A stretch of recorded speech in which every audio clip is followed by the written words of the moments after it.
Islam sejak lahir ini menjadi problematika bagi saya untuk menjalankan dakwah. Saya setengah mati memberikan kebenaran yang hakiki di dalam Islam. Justru Islam sejak lahir ini memberikan contoh yang tidak baik. Mualaf-mualafnya rajin sholat, mualaf-mualafnya rajin mengaji, Islamnya tidak mau.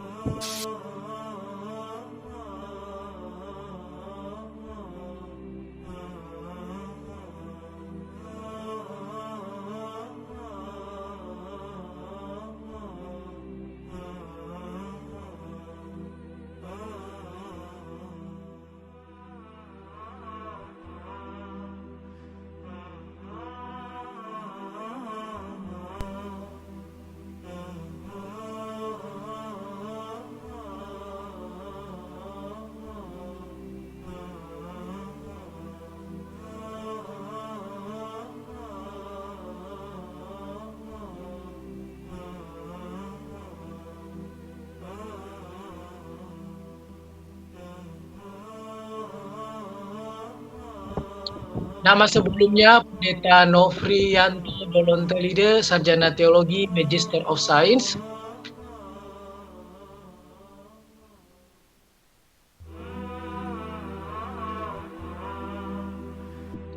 Kuliah S1-nya di Universitas Kristen Indonesia Tomohon, khususnya Fakultas Teologi.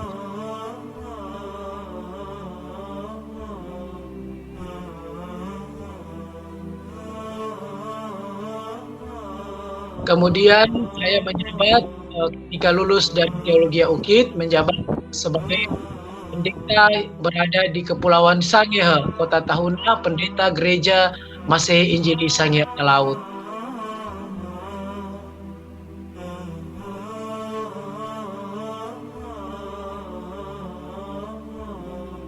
Saya mencari tahu kebenaran di dalam Islam. Kemudian saya mengkaji karena kitab kami di dalam agama sebelumnya ada bagian perjanjian lama, perjanjian baru. Saya belajar sendiri, di mana saya belajar tentang huruf Ibrani dengan huruf Arab. Nah, kalau huruf Ibrani itu di kitab perjanjian lama, dari kitab Kejadian, Keluaran, Imamat, Bilangan, Ulangan, Yosua, Hakim, Rut, 1 Raja-Raja, 2 Raja-Raja, 1 Tawarik, 2 Tawarik, sampai di Maleaki. Itu 39 kitab dalam Injil Lama. Teks aslinya bahasa Ibrani, yaitu Alef, Bet, Gimel, Dalet, Hau, Yasin, Petiot, sampai baru selanjutnya saya belajar juga di kitabnya kita Al-Quran, karena memang kami mata kuliah agama Islam memegang Al-Quran. Kemudian saya mencari tahu eksistensi keberadaan Al-Quran.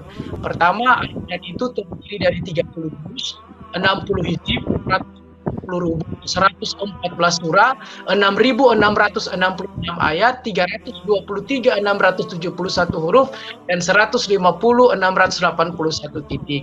Dari huruf alif, ba, ta, sampai dia.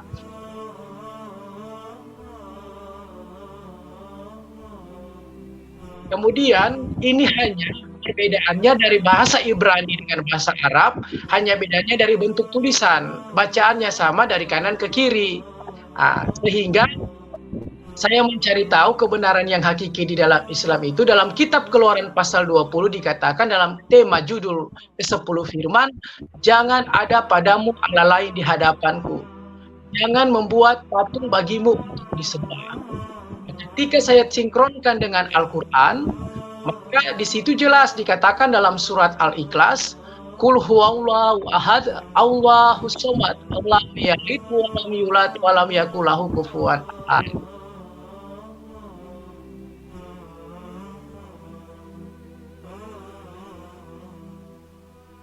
Yang menjadi persoalan dilematis ini ketika bergeser ke penyimpangan perjanjian baru.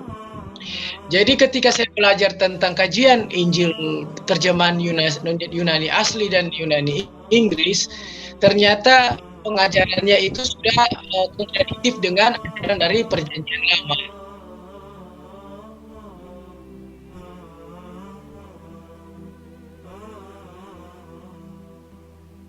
Saya berpengalaman 10 tahun pendeta, semua ayat-ayat itu telah disidangkan lewat sidang sinode, sidang resor wilayah, bahkan sidang majelis tahunan diturunkan. Jadi gereja itu saya menganggap bahwa bukanlah rumah Allah, bukan bait Elohim, bukan rumah Allah, tetapi instansi. Nah, kenapa instansi? Karena itu sudah diatur oleh kelembagaan sinodal. Sehingga saya heran dalam tata cara ibadahnya berbeda dengan Islam. Sangat kontradiktif cara ibadahnya dengan Islam.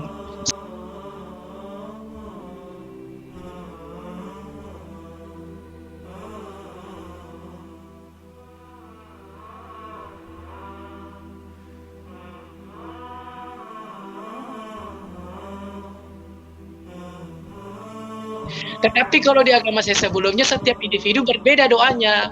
Ada yang pendeta satu katakan, mari kita berdoa. Bapa, dalam nama Yesus, di malam hari ini ada syukur. Kami merasakan kehadiranmu. Lagi pendeta satu lagi beda doanya. Dengan kepala tertunduk, namun hati kami terangkat. Kalau di tepi pantai, cara berdoanya juga berbeda.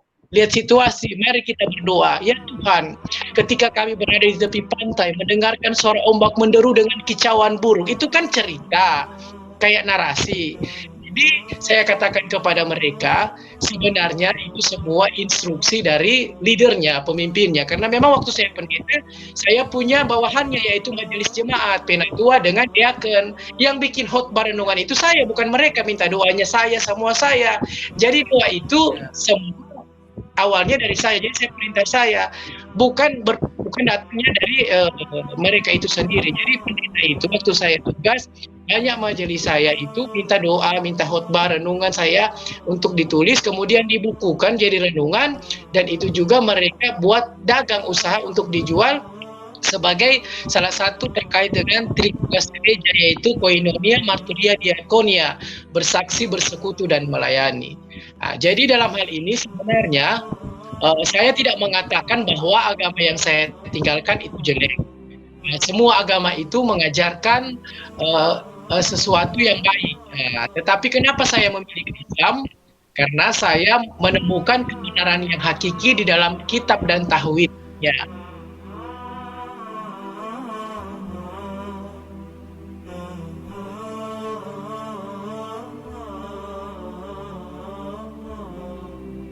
Cara ibadahnya berbeda. Kenapa berbeda?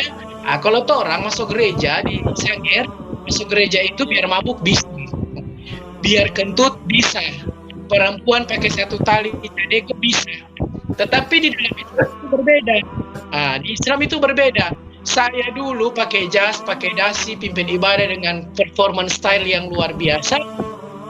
Biar saya kentut-kentut, biar saya minum, biar mabuk, bercerak khotbah di gereja boleh. Tetapi di dalam Islam itu beda sekali, 180 derajat. Punya ketenangan, punya ketenangan dan ketenangan hati dan ketenangan jiwa ketika orang sholat. Bayangkan, awalnya itu dari niat ambil wudhu, kemudian kita sholat. Dan sholat ini sebenarnya bukan ketika orang berada di dunia. Peragaan sholat ini sejak ada di rahim ibu. Bentuk-bentuk peragaan sholat itu sejak ada di rahim ibu, cuma kita tidak bisa memahami.